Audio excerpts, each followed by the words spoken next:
បាទវាសួរអំពុំមិញពុកម៉ែបងប្អូនអរគ្នាថ្ងៃនេះមកបង្ហាញរថយន្តបាទ3គ្រឿងបាទជាប្រភេទឡានបាទ Kia Carnival ឆ្នាំផលិត015 018 ឬ019បងប្អូនបាទហើយស្រឡាញ់មួយណាដែរបងប្អូនបាទវាប្របបាទឡានសិតជាឡានកដាពុនបងប្អូនបាទយើងតម្លាក់មកពីកូរ៉េបងប្អូនណាតម្លាក់មកផ្ទាល់បងប្អូនអាចទៅបានបាទមកជុំបងប្អូនណាឡានសុទ្ធតែជាឡានស្អាតសំណុំបងប្អូនណាបាទអត់មានប្រវត្តិបុកកាត់តស្ងោដោពយទេបងប្អូនណាឡានកូរ៉េបាទតែមើលផ្នែកខាងក្នុងវាមានកៅអីចុចបាទហើយមានយើង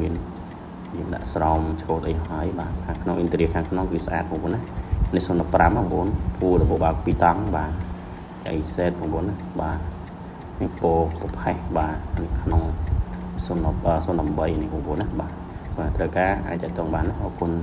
តម្លៃគឺសមរម្យមែនតើបងប្អូនបាទអាចតតងបានបាទអរគុណ